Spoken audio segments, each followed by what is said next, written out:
Bismillahirrahmanirrahim. Assalamualaikum warahmatullahi wabarakatuh. Alhamdulillahi rabbil alamin. Wassalatu wassalamu ala sayyidina wa maulana Muhammadil amin wa ala alihi wa sahbihi ajma'in. Amma ba'd. Alhamdulillah kepada sidang hadirin, para penonton, para pendengar. Alhamdulillah pagi ini, tengah hari ini saya nak memperkenalkan kepada sidang hadirin, para pendengar sebuah kitab yang baru dicetak di bawah Darul Hikmah, iaitu kitab yang bertajuk Al-Ghaithul Mughdiq fi Sulamil Mantiq, syarahan bagi kitab Mantiq. Kitab Sulam Mantiq ni kitab yang makruf, dikenali di pondok-pondok, di madrasah, di sekolah, bahkan di universiti, di peringkat pengajian tinggi sekalipun, antara kitab yang termasuk dalam silibus ilmu mantiq.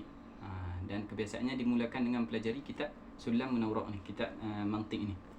Dan alhamdulillah hari ini yang ada di tangan saya ni adalah syarahan yang ditulis oleh anak Melayu sendiri, oleh orang Melayu, orang Malaysia kita sendiri, iaitu Ustaz Izham Hakimi, yang tengah buat PhD di Maghribi, di Darul Hadith Hasaniyah di Maghribi. Dan syarahan ini beliau kumpulkan daripada syarahan guru beliau di Maghribi, iaitu Syekh Abdullah Rais. Kemudian beliau tambah syarahan-syarahan yang lain dalam kitab ini. Dan kitab ini, kalau kita tengok, kitab ini menepati apa yang diletakkan oleh Syekh Khalil Ilyas di Darul Hikmah ini. Syekh Khalil Ilyas mengatakan bahawasanya Darul Hikmah terbina di atas 5 asas, iaitu yang pertama talabul ilmi an-nafi', menuntut ilmu yang bermanfaat. Kemudian suhbah salihah, kemudian mutala'ah nafi'ah, kemudian at-ta'abbudul khalis, dan yang kelima adalah khidmatun lil muslimin. Jadi kitab yang ditulis oleh Ustaz Izham ini sekurang-kurangnya merealisasikan 2 daripada 5 asas Darul Hikmah ini, iaitu talabul ilmi nafi', talabul ilmi nafi', menuntut ilmu yang bermanfaat. Dan tidak syak lagi ilmu mantiq ini ilmu yang bermanfaat, seperti mana yang disebut oleh Imam Al-Ghazali, man lam ya'rifil mantiq la yuthaqu bi'ilmihi. Orang yang tak mengetahui ilmu mantiq tak boleh dipakai, tak terpakai, tak boleh dipegang ilmunya. Jadi yang pertamanya, dia merealisasikan asas yang pertama, iaitu menuntut ilmu yang bermanfaat. Dan sememangnya kalau kita mengaji ilmu kalam, contohnya ilmu akidah, begitu juga ilmu fiqh, ilmu usul fiqh, kita akan nampak banyak sekali kaedah-kaedah mantiq digunakan dalam ilmu tersebut. Dan dalam masa yang sama, ia juga merealisasikan asas yang kelima bagi Darul Hikmah, iaitu khidmatun lil muslimin, khidmat bagi orang Islam. Jadi Ustaz Izham melalui buku ini, beliau telah khidmat kepada gurunya sebagai tanda setianya kepada gurunya, adabnya kepada gurunya, beliau berkhidmat kepada gurunya.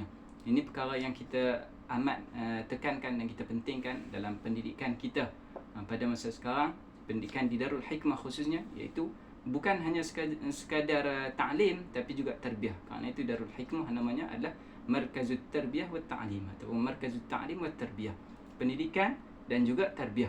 Itu jalan sekali untuk membentuk insan adabi, insan yang mementingkan bukan hanya sekadar ilmu semata-mata, tapi juga adab dalam dirinya.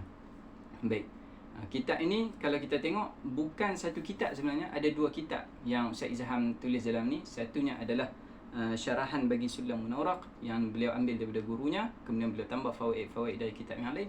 Dan yang kedua adalah tahqiq beliau terhadap syarah Khatimatis Sulamil Murawwnaq oleh Syekh Al-Battawri, Syekh Battawri Al-Ribati.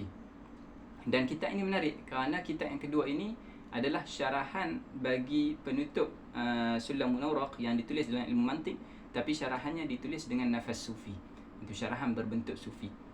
Seolah-olah Ustaz Izham beri isyarat bahawasanya apa yang kita mengaji dalam ilmu mantiq ini bukan hanya sekadar kita tahu saja, tapi kita perlu amalkan dia. Jadi thamaratul ilmi al-amal, hasil daripada ilmu itu adalah amal. Saya tak nak panjang, kita akan ambil satu contoh daripada kitab Ghaith Mughdiq ni. Antara yang menarik yang beliau sebut di sini adalah berkenaan dengan Qiyasul Khulf. Qiyasul Khulf ini kita akan mengaji dalam ilmu mantiq, kemudian kita akan gunakan dalam ilmu akidah dan usul fiqh. Kita gunakan apakah Qiyasul Khulf? Secara ringkasnya, Qiyasul Khulf adalah kita mendirikan hujah bagi lawan dakwaan kita. Seolah-olah kita ada satu dakwaan, jadi lawan dakwaannya akan bawa kepada hal yang mustahil. Kalau bawa kepada mustahil, jadi lawannya mustahil. Jadi akhirnya benda yang kita pegang, dakwaan kita itu adalah betul. Contoh yang disebut oleh Ustaz Izham, boleh tengok, beliau ada letak rajah lagi untuk mudahkan kita faham. Contohnya dia kata, "Lau lam yakunillahu subhanahu qadiman lakana laysa qadiman." Kalau dia tidak qadim, maka dia jadi bukan qadim, itu jadi baharu. Walau kana laysa qadiman lam yujadil alam. Kalau dia bukan qadim, kalau dia baharu, maka alam takkan ada. Lau lam yujadil alam. Lau lam yakunillahu qadiman lam yujadil alam. Lakinnal alama mawjudun darurah. Tapi alam dah ada. Kita tengok kita dah ada, diri kita dah ada. Jadi kalau alam dah ada, mustahillah Tuhan itu tidak qadim, mustahillah Tuhan itu baharu. Kerana kalau baharu, alam tak boleh ada. Macam mana kita kata alam tak boleh ada, sedangkan kita dah ada, kita adalah alam. Kita adalah sebahagian daripada alam, kita ada. Menunjukkan bahawasanya alam dah ada. Bila alam dah ada, maka mustahil Tuhan itu baharu. Wajib Tuhan itu qadim. Maka dapat natijahnya Allah Ta'ala qadim. Dan hujah ini kita akan pakai bila kita mengaji Ummul Barahin, kita akan pakai satu persatu. Kerana itu, saya kata tadi, kitab ini kitab yang menarik, yang bagus. Kerana bila kita mengaji ilmu mantiq ini, kita akan faham ilmu akidah, kita akan faham ilmu usul fiqh. Jadi kitab ini juga membantu kita untuk faham kitab seperti kitab Sifat 20 yang juga dicetak di bawah Darul Hikmah, kitab Sughrayat yang dicetak di bawah Darul Hikmah. Kitab ini dapat membantu menambah kefahaman kita terhadap akidah kita, terhadap agama kita sendiri. Jadi sekadar itu daripada saya. Yang berminat boleh hubungi Darul Hikmah, hubungi saya, ataupun hubungi nombor yang kita akan letak dalam komen nanti. Itu saja dari saya. Boleh tengok beberapa muka surat. Di belah dalamnya ada peta-peta minda untuk mudah kita faham apa yang beliau nak cuba sampaikan. Okey, InsyaAllah akan bagi manfaat yang banyak daripada buku ini.